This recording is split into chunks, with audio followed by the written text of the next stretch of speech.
नमस्कार बच्चों, कैसे हैं सब? बढ़िया। बेटा जी, कल जो था हमने समास के बारे में पढ़ा था कि समास क्या होता है। समास होता है बच्चे दो या दो से अधिक शब्द जब आपस में मिलते हैं और किसी तीसरे शब्द का निर्माण करते हैं तो वो हमारा समास कहलाता है। कल हमने समास के दो प्रकार पढ़े थे, अव्यय भाव का समास और तत्पुरुष समास। आज जो है बेटा हम जो हमारा तीसरा समास है वो है कर्मधारय समास, उसके बारे में पढ़ेंगे। तो बेटा कर्मधारय समास होता है जिस समास में विशेषण विशेष्य उपमेय उपमान का संबंध होता है। क्या होता है बेटा? विशेषण विशेष्य उपमेय उपमान का संबंध होता है, वे हमारा कर्मधारय समास कहलाता है। अर्थात बच्चे जब दो पदों के बीच में आपस में तुलना की जाती है, ठीक है बेटा, तो वो हमारा कर्मधारय समास होता है। यानी जब भी दो पद होते हैं उनमें आपस में तुलना होती है तो वो हमारा कर्मधारय समास होता है। ठीक है बच्चे, आपस में संबंध। जैसे बेटा पहला है हमारा चरण कमल। तो चरण कमल का बच्चे हम विग्रह करते हैं तो बनता है हमारा कमल के समान चरण। यानी कमल होता है बेटा एक फूल होता है जो एक कीचड़ में खिलता है लेकिन बहुत सुंदर होता है देखने में। ठीक है, चरण होता है बच्चे हमारे पैर, यानी पैर जो हैं वो कमल के समान है, यानी कमल के समान सुंदर है। ठीक है, तो पैरों की तुलना किससे की गई है बच्चे? कमल के फूल के समान की गई है। दूसरा उदाहरण है बेटा जी हमारा मृगनयन। मृगनयन, नयन होता है बच्चे आंखें, मृग होता है हिरन, यानी जो आंखें हैं बेटा वो मृग के समान है। तो क्या हुआ बच्चे? इसका विग्रह मृग के समान नयन। ठीक है बेटा, अब हम करेंगे बच्चे हमारा जो चौथा समास है वो है बच्चे द्विगु समास।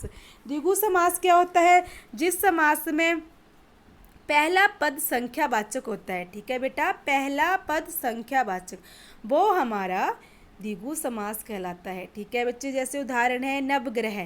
ठीक है, अगर बच्चे इसका विग्रह कर रहे हैं तो बन रहा है 9 ग्रहों का समूह, यानी यहाँ पे संख्या आ गई 9।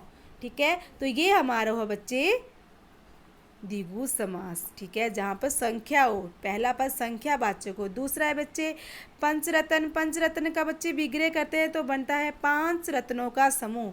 तो 5 के आगे बेटा संख्या आ गई, यानी जहाँ पर प्रथम पद पहला पद संख्यावाचक हो वो हमारा द्विगु समास कहलाता है।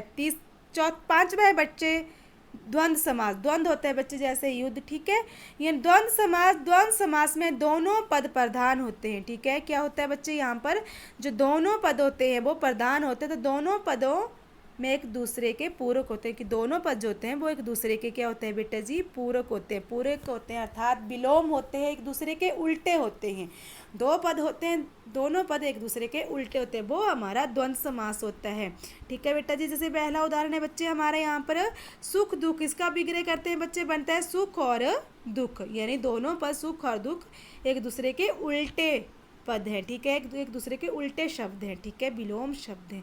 दूसरा उदाहरण है बच्चे हमारे यहाँ पर माता पिता। ठीक है बच्चे, माता पिता का विग्रह कर रहे हैं तब बन रहा है माता और पिता, यानी एक दूसरे के विलोम शब्द हैं, पूरक शब्द हैं।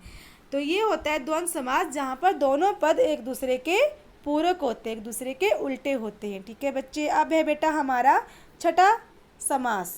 छठा प्रकार है बच्चे हमारा बहुव्रीहि समास। तो बहुव्रीहि समास क्या होता है बेटा जी? बहुव्रीहि समास वे होता है जहाँ पर दोनों ही पद प्रधान नहीं होते हैं। ठीक है बच्चे, क्या होता है ये दोनों ही पद क्या होते हैं बच्चे? प्रधान नहीं होते हैं।